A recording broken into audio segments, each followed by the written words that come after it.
Well, thank you everyone for joining. Global Energetics presents Divine Connections. As you know, I'm the owner of Modern Muse Consulting, where we do business with those we know, we like, and we trust.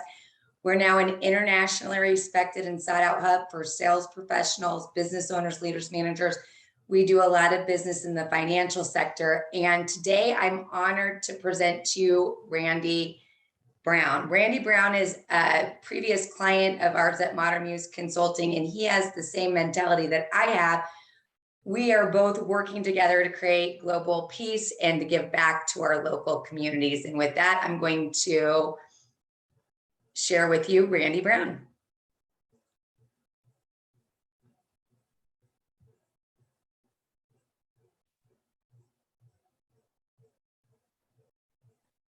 Good morning. Good morning, Randy. How are you? How are you? Good. It's just so good to see your face. Uh, I did a very short introduction to you, and I'm just honored to have you here with me. As you know, I'm working towards global peace, and it's a long shot. yeah. Well, of course, all great things are. Yeah. But, you know, like in basketball, every once in a while, they're on the other side of the court by the other hoop and they throw up a Hail Mary and they win the game. That's right. I can't think of a game, though, when that happened. I'm sure you know, because you were a previous coach in basketball. But they're few and far between. Yeah. Can you think of any of the games that, I mean, I remember seeing one. I just don't remember what game it was. I don't know. There's just so many Probably the fun most memories in sports. I mean, I think sports is the right. key because it gets our competitive nature out onto the field or the court or the soccer field. I mean, like, it just gets us going physically. We've got a crowd, we're cheering each other on. Right. And I just wish like the NFL and the NBA and the, you know, baseball teams would join efforts with me. I mean, wouldn't that be cool? Yeah. There's just so much money. And Right. since I'm bilingual, I mean, that opens me up to all of South America, Spain. Right. And, you know, Italian is almost like Spanish. And so, I mean, it just opens the door to a global community that if we all truly love Jesus, not use Jesus to cause fear, Right. like some people do. Right. Yeah. No. What could we do? I mean, and like I was sharing with you yesterday, I mean, what are we going to do with all the money we're going to make? And not that it's about money, but Jesus helps us stay inspired and helps us keep going. So I'm going to shut up. I don't even know where to go with this, be honest with you, because I feel like, Randy, this could be an ongoing series with me and you. Yeah, that would be cool. Very cool. So with that, I'm going to turn the floor over to you and give you the opportunity to share with our audience who it is that you are both personally and professionally, and we'll go from there. Okay. What a great place to start, right? The easy question right off the bat. Personally, I always start with human. Okay. I'm a human, but I am human. And then two of my favorite words are fallible and malleable. Okay, so I have to hear from you what you mean by that, because when I hear that, it's pretty powerful and yet might not be understood by the average Joe. Yeah. Well, when this question is posed, typically people talk about what they do during an 8-hour shift during the day, and that's not who we are. No. So human, we're all human, just not. which means we do good things, and we do things that Or not good. we make I mean, we bad make choices, and mistakes. yeah, but And isn't that what this experience is about? it is. It's all about that. It's all about that. But the other two words I love, because we're fallible, because we're given free will, but we're also malleable, or at least we desire to be malleable, which means we have the ability to be willing to be bent and twisted and Oh, turned yeah. and recreated into something that we may not want to become, but it's the best thing for us. So when I didn't want what has happened to me. Yeah. I mean, I'm not just saying that, Randy, like I never wanted to get divorced. I mean, I said I do Nor did I. I said I do to Jesus, and I hung in there, um and I think, like you and I were talking yesterday, my Jesus wants to still care for him and care for everyone. But I think, everyone. right, I think there comes a point where you have to protect your own energetic field from chaos and calamity, and create inner peace. Right. To be able to create prosperity with intention, with strategy. I mean, if you're not internally grateful and at peace with your soul, Right.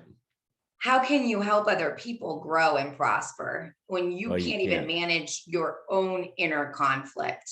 You can't. You can't. That's interesting, because I'm reading a book called Self-Compassion, and I'm working on that part of my that's a big part of my inner work right now. And I just read this morning that you can't even begin to be compassionate to other people and see them with non-judgment if you don't see yourself like that. So it all starts with us. It does. And then as we look out at other people, okay, then we're able to sort of transfer that, to other situations. True. But it's so true. It's just so true. And that is hard. Randy?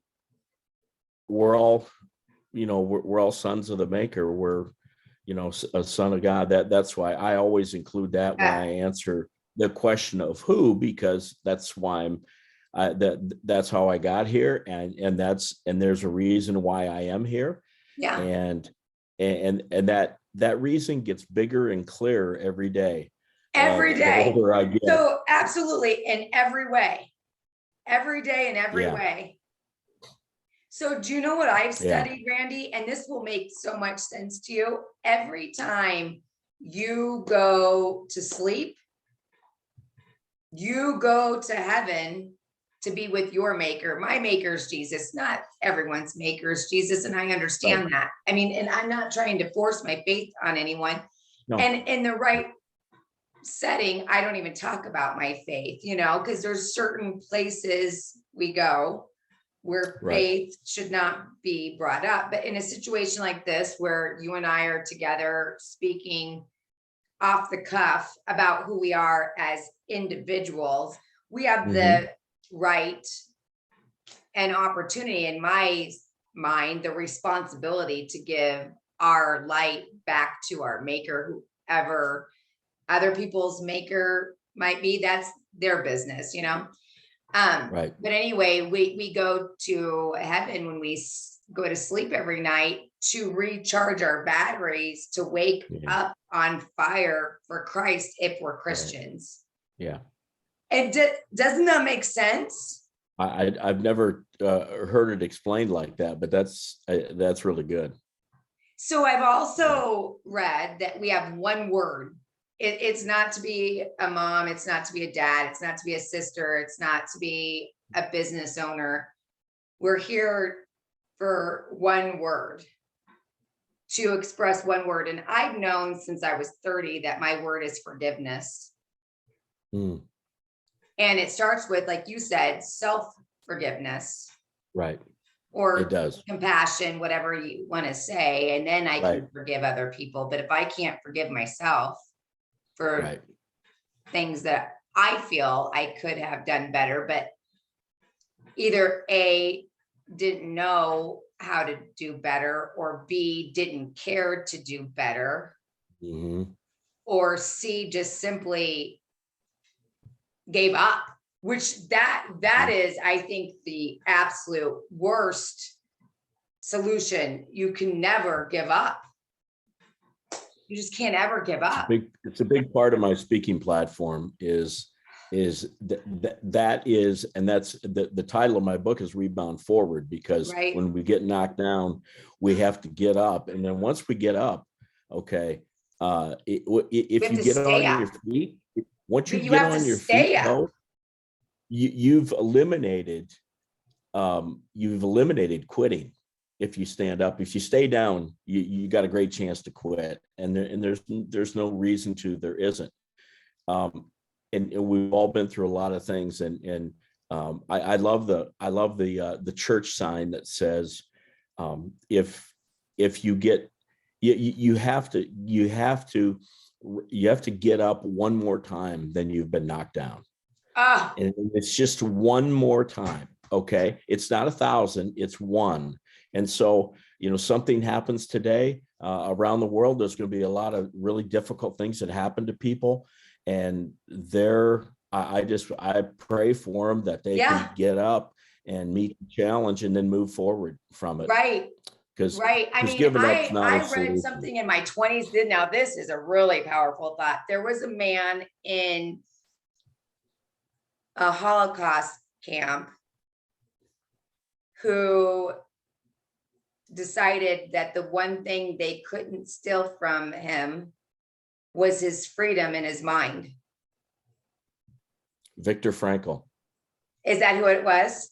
Yes. I think you're right. Yeah. Yes. Man's Search for Meaning is, yeah.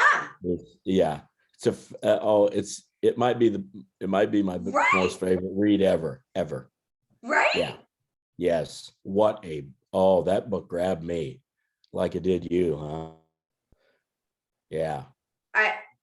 Can't take your dignity. One statement in that book, right, was one that never ever released me, because I chose to allow other people to change my perception of myself. And so what I realized when I went back to the drawing board and recreated who I want to be, I realized this really isn't my fault. Mm-hmm. And I'm not saying that it was anyone else's fault. It's just life. And we take it so serious, Randy. Mm-hmm. I mean, when things are externally enticing, it's our nature to want that enticing, shiny object. I don't care who you are. Right. And we all fall down. We all, in that moment, where it's just enticing, like, it just is what it is. And we want what we want in that moment. And I really work towards not taking the bait of that kind of behavior, but I still do. Well, sure. Yeah, I think it's inherently in us to some degree. Oh, and I don't want to be a hedonistic, but I sure as heck don't want to experience anything less than what I feel my soul wants to experience. And I think there's so much in the Bible that's condemning. Why? Why is the Jesus that they have made this character out to be so all-knowing and all-powerful? In my humble opinion, he's our friend. He's not our God. He came to planet Earth to free us, to go before God and say, I bridged the gap. Yeah. I am the way. I think of him as being awful humble. Oh, buddy Christ, that's how I think of him as, You know, he's just hanging out with me and you right now. I mean, y- in Matthew, it says when 2 or 3 people come together in his name, he's present. So, right. we can't see Jesus, of course, but his legacy will never die. Oh no, he's a part of all of us. Absolutely. And that is the one thing that I guess I want to be known for, and I want to be known for someone who really believed in Jesus. When I die, I want the legacy of Jesus and the torch to be passed so people can live free, like really free from sin, because we're not Right. sinners. Right. And if that one thought, think about that, was planted in every single mind of every single person, who would you become? Is my question to myself. Right. If I knew I wasn't being judged by anybody but myself. Right.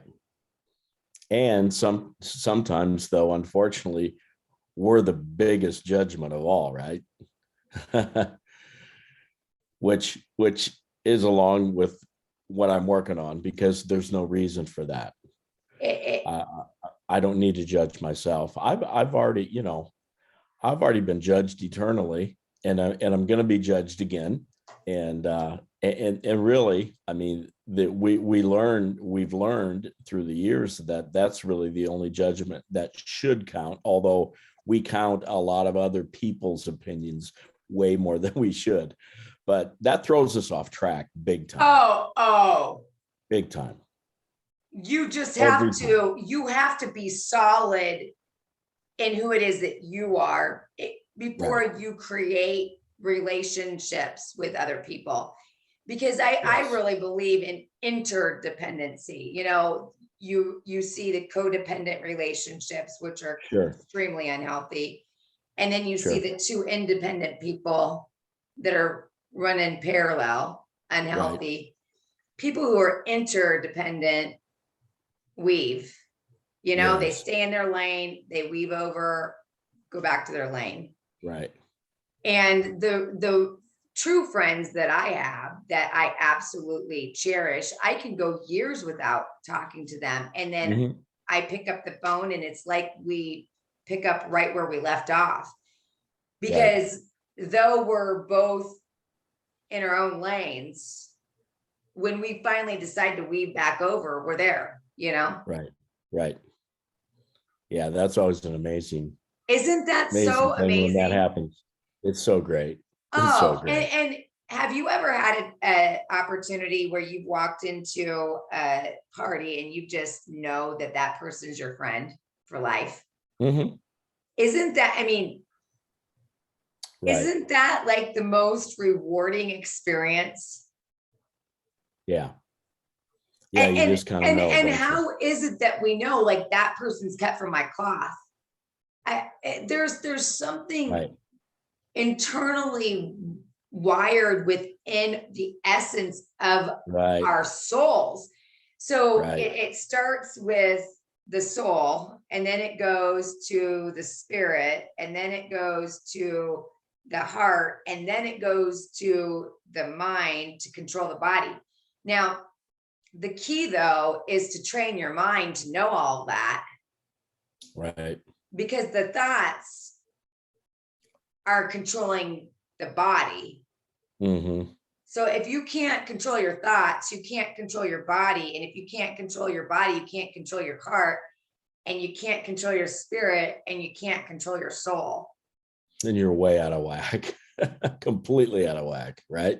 And how many people do you come in contact with it in your life on a day-to-day basis that are just completely out of whack?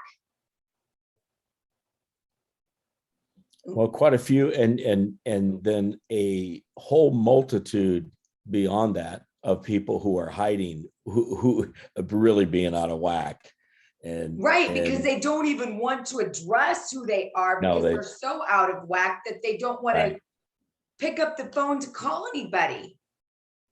But And if you eventually, don't pick up the phone to call someone and say, I need your ear, I need to bend your ear for a minute, or right. I need to, pay for consulting, or I need to pay for someone to coach me, or, like, we need someone to give us guidance. We don't have all the answers by ourselves, Randy. No, we work hard at trying to believe that, though, at times. And why is it in our industry there are so many people that charge an arm and a leg and don't deliver what is truly capable of being delivered? I mean, we talked about this yesterday. I mean, it's just like, it turns everyone off from even wanting to talk to people like me and you that are legitimately helping other people grow and prosper. They're like, wow, we've already spent thousands and thousands of dollars and gotten nowhere. So why are you any different? Right. It's just so frustrating.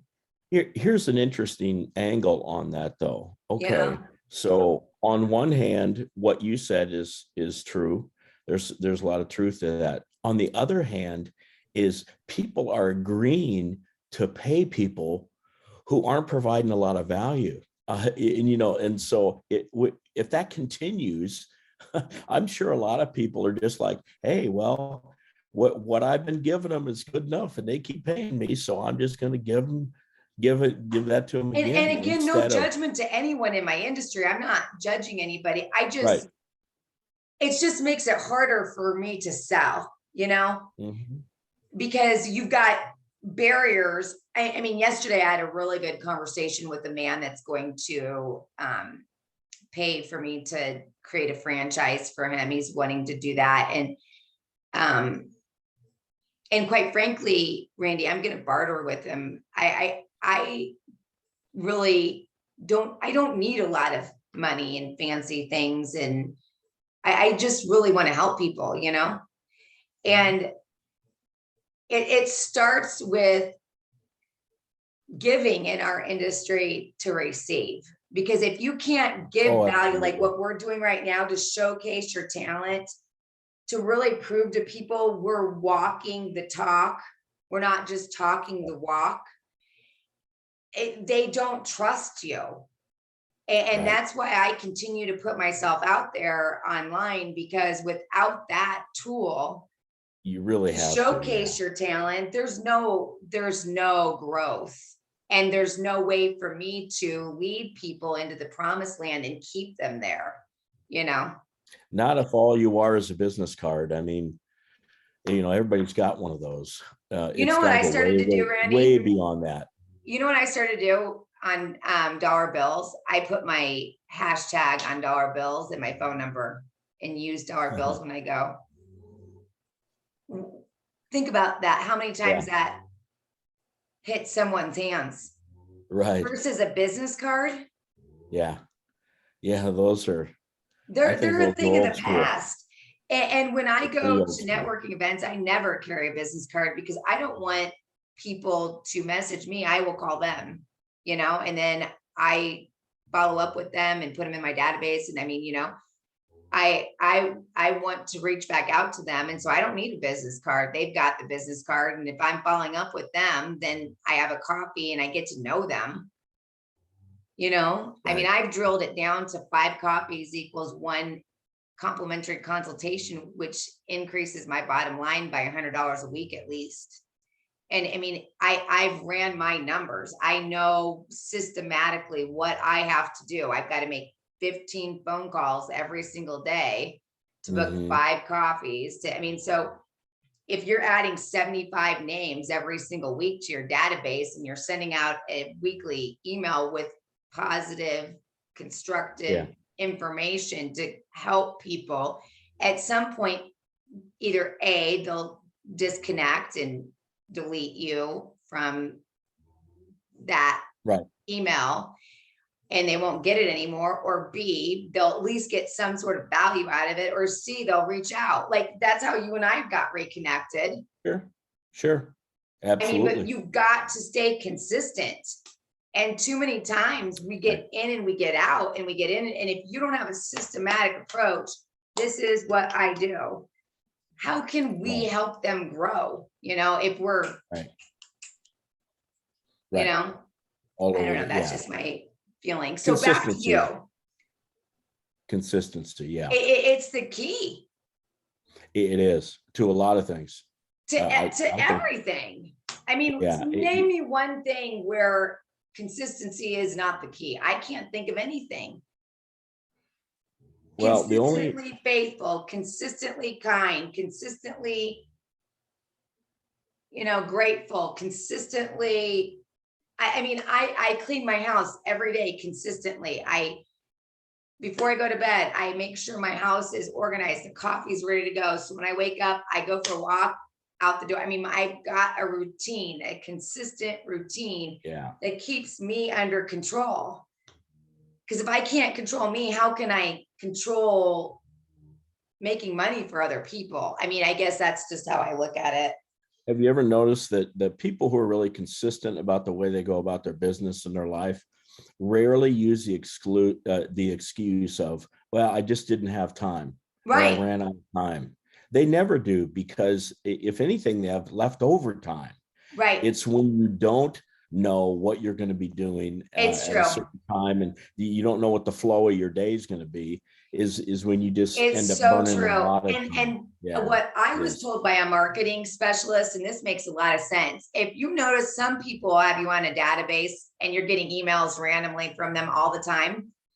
You want to have a certain time that every month, every quarter, it doesn't have to be weekly. I do it weekly on Sundays at 4 o'clock, because I think that's when everyone's kind of unwinding and thinking about their work week. Mm-hmm.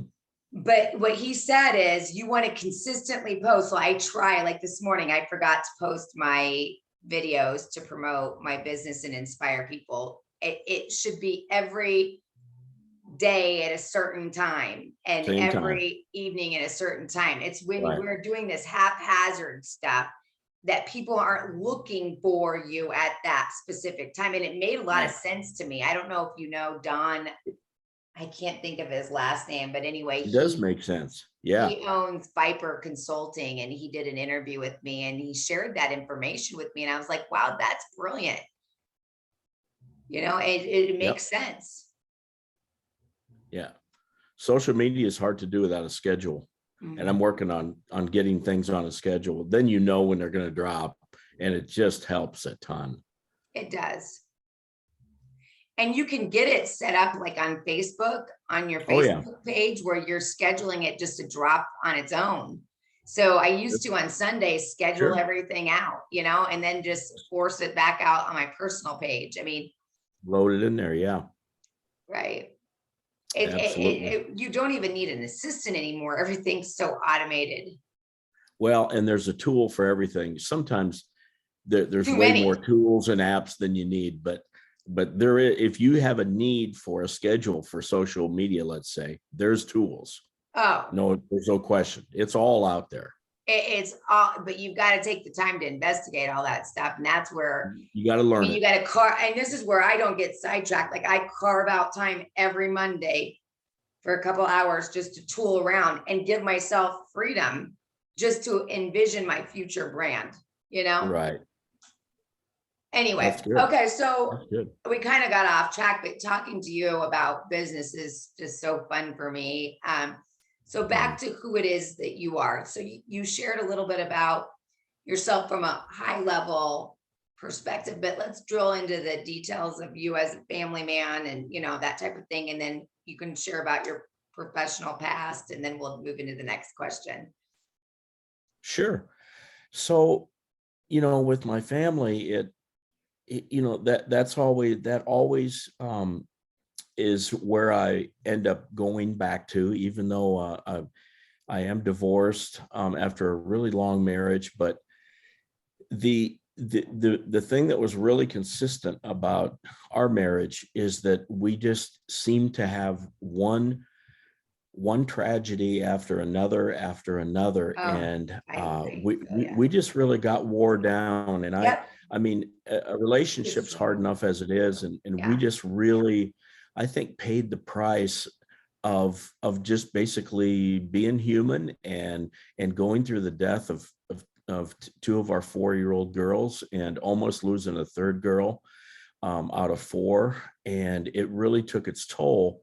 I think we did about as well as we possibly could have. And in a relationship, when one person wants one thing, it affects the other person. So I've become more mature about it.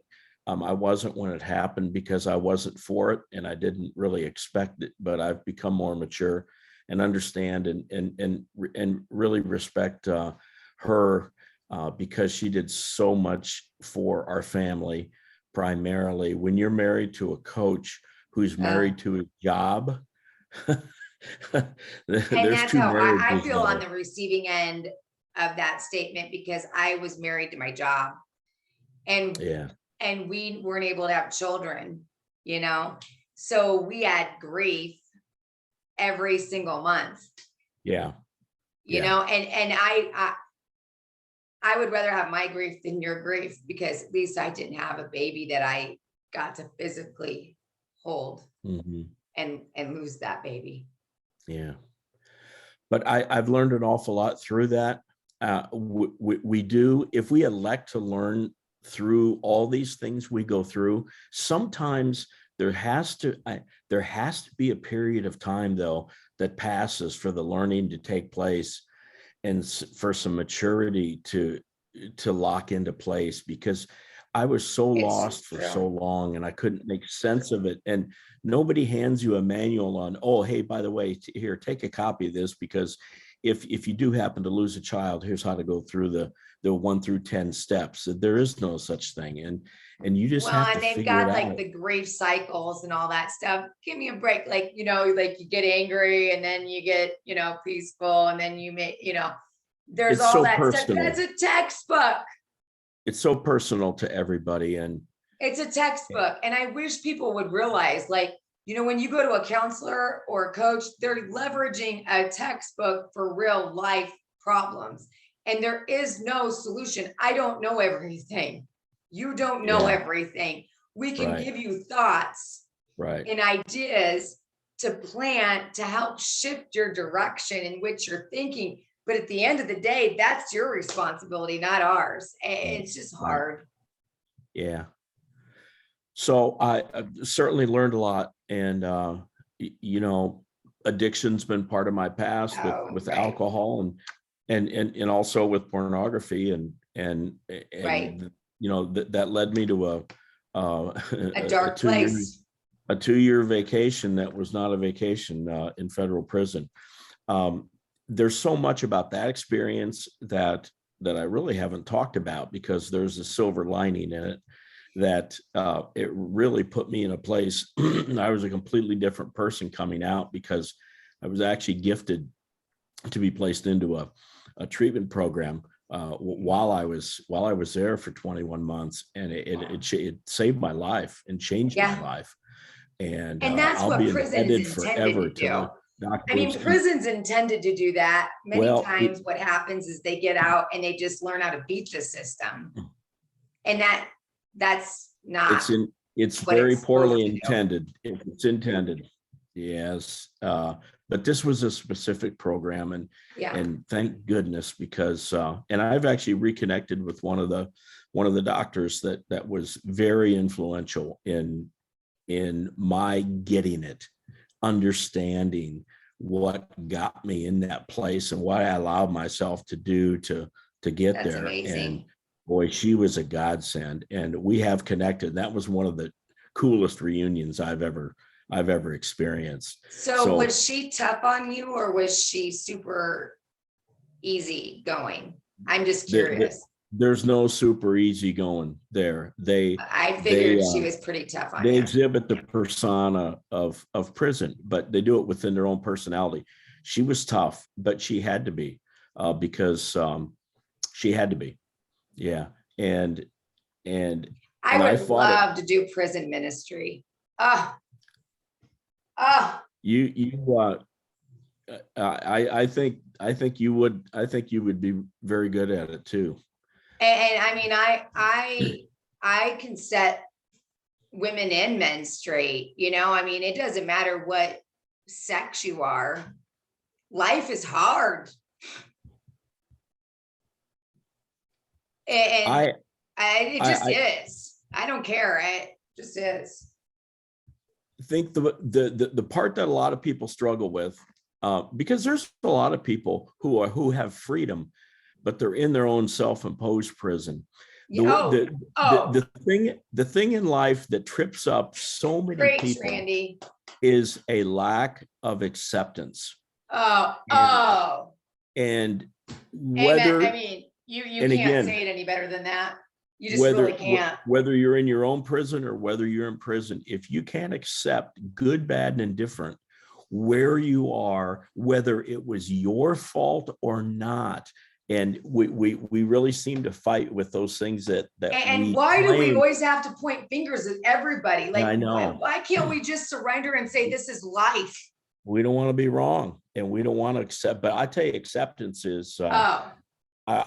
I gained a lot from AA's definition of acceptance. It's really, really good. It's so well written, and I've got an awful lot out of that. That helped me, because you can sit there and fight all you want with, I can't believe I'm here. I shouldn't be here. I didn't do anything, blah, blah, blah. Or you can say, you know what? This is going to be a really good day. I'm going to make this my best day. I'm taking personal responsibility for me, and I'm going to do my best today, and I'm going to let God do the rest. And I'm telling you, it helps you get to the next day. It does. It really does. And I wish that the whole world could think like that. I mean, I just really do. I wish everyone could delete the last second and live every single second to the best of your personal ability and know that that is enough. But I think it's part of, I think it is part of the experience of life, because we understand, you know how they say, well, I finally get it. I finally got it. Right. And that happens at different times for different people. And some people hang on to things that are really destructive and toxic. And if they but it's not their time. Right. And I know that to be true, because there's so many things I can articulate now and live now that I couldn't before. I fought it big time. I drove myself crazy asking the word why until it was explained to me why it doesn't do me any good to just lean on.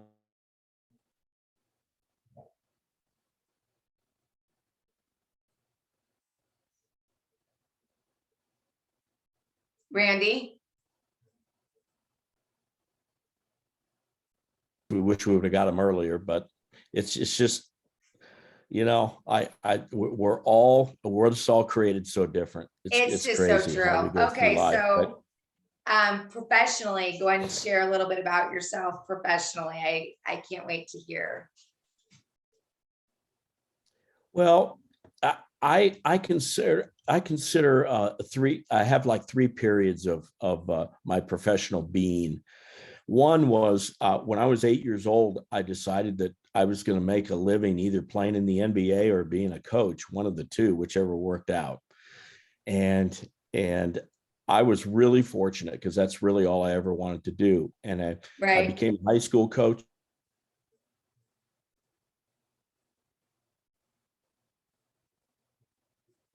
It was at home to me, very familiar. And then I set off on a goal to become a college coach in a profession that's really, really difficult to crack. Right. I mean, breaking into that industry when you first got your first job, like, how excited were you? I set goals in my early 20s, and I just went for them. I didn't know any different. I said, I'm going to do this. And so I wanted to be a college coach, assistant coach, a college head coach, and I wanted to coach in the Final Four. And I got really, really close to goal number 3, but it didn't happen. We were in the Elite Eight game, the winner race of the Final Four in 2000. That's what makes life interesting. Like, I know, you it's don't great. win all the games, one of the things my dad always says is the reason why you play the game is you don't know who's going to win. And so Right. many times, Vegas in the NFL and the NBA and all that stuff, they can predict, but you don't ever know. You never really know Right. until the game's played.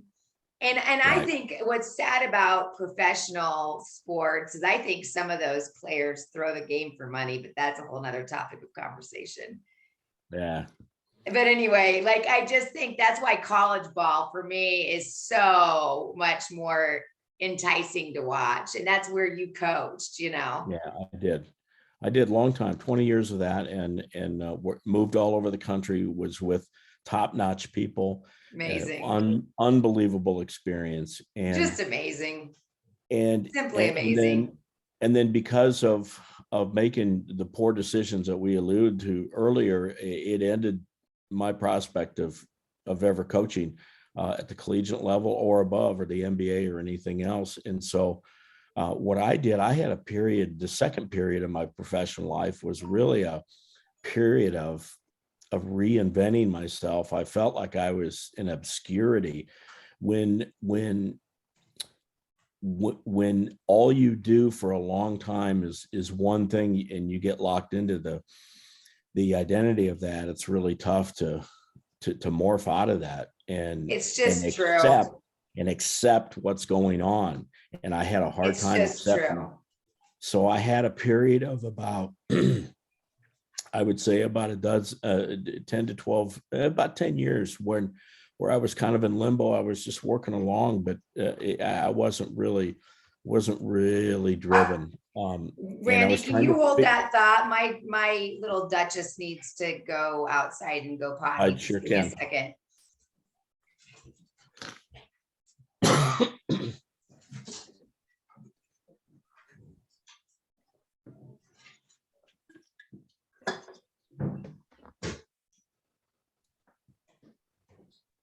I try to be a good mom, but it's not always easy. This working from home is so challenging. When I was working with you and all my other clients, I remember being so embarrassed when my dogs would bark because, I was used to a really corporate environment. And I think COVID's kind of given us permission to be honest as we're doing things like this, that I'm in my home office and, well, my dog's going to, potty on the floor if I don't let her out. Right. Hey, got to do it. I think you're right about COVID. Everybody got a lot more comfortable being at home, and Right. Of it. I mean, for all you know, I don't have any clothes underneath this first, it's just... No, it's so convenient, and I'm so used to it now. I've been doing it. I know. Like, I'm going to be honest with you. Some days when I get out of bed and I actually take a shower, I'm like, winning, it's the game of life. Yeah. I put my makeup on. I got my hair done. It's a lot different. I showed my face on a YouTube video. Because I'm not going to lie, I do a lot of my videos without the video option. So I don't have to be ready. They just hear my voice. Oh, yeah, sure. Anyway, okay. So that's a little bit about who I am as an individual behind the scenes. I don't like being in front of people at all. You wouldn't guess that about me, Randy. Yeah, right. But I'm very, very shy. You would never know that. Never guess that. No. I mean, I'm very timid. And I really had to work at overcoming all those internal fears, and putting myself out there in the world. Because, I mean, if I'm going to help other people do it, I've got to do it myself. I can't just say that this is what you need to do and then never do it. Right. At least that's not what would inspire me. I've got some coaches that I've worked with that do it that way, and though I appreciate what they did for me, in order for me to take what they did for me and take it to the next level, I felt like I needed to show people, not just tell people. Sure. So, Absolutely. I mean, but don't you think that's how the baton gets passed to keep getting better and better and better? I mean, that's just. Yeah. Yeah, certainly. So, okay, back to your professional life, because I got sidetracked like I do with my personal Well, life. the second, yeah, the second phase was pretty tough. It really was. It was in the land of obscurity. It was tough. It was really tough, and I think my relationship in my marriage suffered because of it, because I wasn't my normal self. Right. Uh, I it was- understand. that was about a 10-year period, but my current, but professionally, currently, I decided within the year, just barely within the year, that that and I can't tell you exactly how it happened. I just remember being in the middle of a day, being busy with what I don't even know what it was with, but I was being busy, and I got frustrated, and I just put my foot down, literally put my foot down, and I said, I've always wanted to be a speaker. I'm pretending to be a speaker. That's not going to cut it. I want to turn a mess into a message, and I want to change people's lives if they give themselves the authority to do that and make the decision that they want to change their life through a message that I can give them. And I put my foot down and said, I'm going for it. I'm going to do this. I'm going to spend every waking moment. I'm going to invest into myself, which I have. I've hired coaches. I have 2 coaches. Wow. It's been fantastic. I've been in programs I didn't even know exist, and I have met people around the globe that I Randy. never would have met before. It's been a phenomenal about 10-month period now, and so I'm getting ready to getting ready for this to bust open. I can't wait. I've been doing a lot of learning, a lot of preparation, a lot of anything from a website to working on becoming a speaker, to writing a speech. I'm actually giving a talk, Rebound Forward, in New York City, 2 weeks from tomorrow, at Columbia University, part of Blue Talks program. And I'm so excited. You have a PowerPoint already prepared and everything? I have about a 5-slide PowerPoint. That's all I ever really needed to. That's and just have you going to been be practicing it? I mean, I remember practicing my speeches over and over and over. Because I don't want to be the keynote that's like this. I mean, I want to have my bullet points and talking points within the bullet points and just shoot from the hip and pray for the best. I liken it to taking people for a ride. I don't know who likes to sit there and get and just listen to information. I want to go. I want to when I watch a movie, I go for a ride for an hour and a half. And I think really good speakers, I think that's the gift they have, is they take you on a journey through their stories, through their pain, through their triumph, through the really tough parts. And I've worked really hard at talking to a lot of people who are very good speakers about things like that, and making it about your audience, not making it about you. You're using your story as a backdrop, but you're making it about them and what they want to get from it. Right.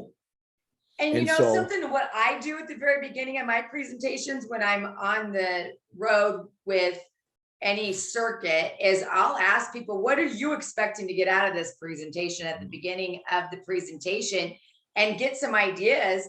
And then on the fly, I can incorporate what they said into the presentation at the very end and ask them, well, how do you think I did? You mentioned that this was something you wanted. And if you didn't get what you wanted, I did my best. Come up and ask me questions. I'd love to answer your questions more specifically, because my goal was to create a presentation that lined up with your expectations, and you shared those with me. And so it's your responsibility. If you didn't get what you expected, come chat with me. Darn right. Darn right. That's, I mean, that's what it's Because all you about. can't reach them all unless they let you know No. that they weren't reached. You can't, but you can't talk at them either. You got to bring Exactly. them along. You So, got to bring them along with you, yeah, and it, be it's like you being know, on Broadway, like if you're on Broadway in New York City, you are doing a show with the audience. Those absolutely. Broadway performers are in the audience. Like I went to one with John Stamos, and he was like, we were sitting at these tables and it was a really, risque bar feel with red lamps. It was like a red light district type presentation, but it was an actual play. And I mean, he was down there right next to you. I mean, you were a part of his stage. And those are the kinds of presentations, plays, whatever entertainment that you want to go back for more. You want to be involved with that show, whatever that show was, whatever that performance was. Like it plants a memory in your memory bank, and it helps you stay inspired. Right. That inspiration is key. The information is key. But the thing about speaking is, to me, a story is a story and a speech is a speech, but there has to be a solution in there to a problem. There's got to be a solution. I think what to you a just problem. said, and Steve Jobs says you should always have 3 to 4 bullet points, nothing more than that, because your working memory can't hold more than 3 to 4 bullet points. So, I mean, if you line out the 3 to 4 bullet points at the beginning and then wrap it up, you have bookends, they're going to remember it. So what I love what you just said, inspiration, information, and solutions, and done. Yeah. That is a keynote that everyone will walk away and remember. Yeah. It's just true. And I think that's really our charge as speakers. I think we have a big responsibility, when somebody brings you in to, and brings people together to have to deliver. To listen. Yeah. You really do. You really do. And so that's what I'm currently doing. Along with that, I will also begin a podcast that will become part of my brand. And I will also probably venture into coaching, individual and group coaching. I'll continue to write. I've written one book, my book, Rebound Forward, from 2018. Do you have a copy of your book? Let's show each other our books. Do you have a copy with you where you're at? I have one right here. Let's get our books. I don't think I do. Oh my gosh. Well, I'm going to add the link below this video, how people can reach out to you. Okay. But I want to show you my book. So I wrote a book as well. Yeah. And anyway, I just, I love that you and I both have written books, because as you know, that book was more for us than for our audience. And yet we were hoping that it would inspire at least one other person, And I know after reading your book, oh my God. I mean, that was such an amazing gift that you gave me. When you gave me your book, that meant something to me. Yeah. That's from your soul. That's what it's about. You poured out right. your soul on paper. It's like being Jerry Maguire. You hit that send button and you're like, oh my God, they're gonna know what I think. Do you remember? Yeah. I felt it was in me and I had to get it out of me. I know, but do you remember when you got all your books in the mail and the box showed up and you're like, what? They're gonna read what I think. Right. Now I've got to do that. Now I got to be that person that I said I am. Right. I also had an opportunity to write a collaborative chapter book. They call them now. They're getting to be very popular. And that was a great experience. And then I contributed to a second one. And actually, the title of the book, and it's going to be released on the 24th, 2 days after I speak in New York. This book will be released. It's Wow. called Inspired Living. And it was really cool because they one of your questions was, what inspires you? Yeah. And that was the focus of this book. And so I wrote a chapter called Music, My Unending Friend. And I write all about, I could have written a book about it, but I just wrote a chapter just about how prevalent and how supportive. Could show our audience inside of your camper, because that is cool. Yeah.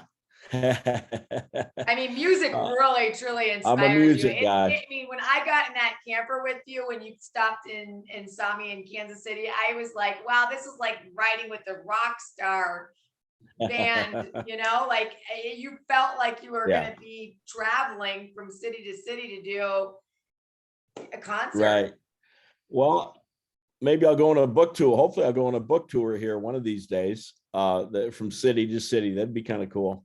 You could. I mean, I think you just need one thing to tip you over and you're going to explode, Randy, and not internally implode, explode. You're right. And have a positive impact on everyone that you come in contact with. And that's the truth, Randy. I honestly believe that'll happen. I don't know when. I've tried to separate from the There's a difference between believing and I know.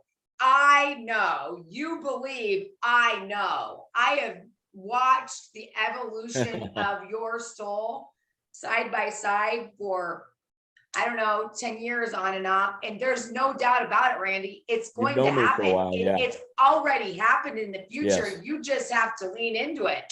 It's there. Right. The fruits of your labor are there, but you have to accept your destiny. Right. I'm ready for it. And I'm ready for whenever it wants to happen. I'll be here. So what are your aspirations? So when you are a multi-millionaire, potentially a billionaire at some point in your future, and I say that because if you can't think big, you're not going to challenge other people to think big. And I want everyone to think that big, because money is nothing more than energy. And if you leverage your time, energy, and effort like you do your money, then you're going to make the money fall from heaven to earth, and everyone's blessed as a result of you believing in your maker. It's just reality. Yes. You know, that's a good comment. And it reminds me of the question I get a lot about my book. And they'll say, well, how many copies of your book have you sold? And I always say, and this is the truth, I don't know. I don't either. I know how to track that. I said, but I decided when I wrote my book that I was going to evaluate it based on feedback from those who had read it, not how many it sold. And so that's impact. Me too. And I'm about impact. Yes. You know, I can speak to 1,000 people, but if I don't impact any of those people, I have failed miserably. I want to be able to have a little piece of their life and impact a little part of maybe what they do the next day or down the road. So that.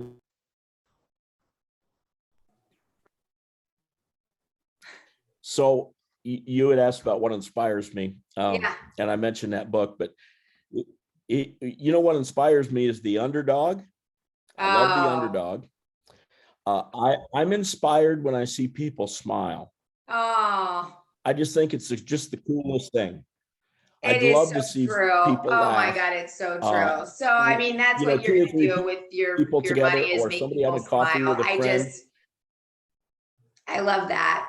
Because that's just really what life's about. Smile and laugh, I think is awesome. Okay, so music, we're gonna wrap up because it's definitely one of them. Yeah, we're gonna wrap up because we're at an hour, and I don't want to make it much longer than this. But okay, you shared with our viewers what you're doing. Okay, are you still there then? I'm losing connection, so I apologize to our audience that. Oh, you turned off the recording. Yeah, that's fine. That's fine. That's fine. No, I didn't shut that off. unstable. The internet's unstable. So anyway, and wrap up, everyone.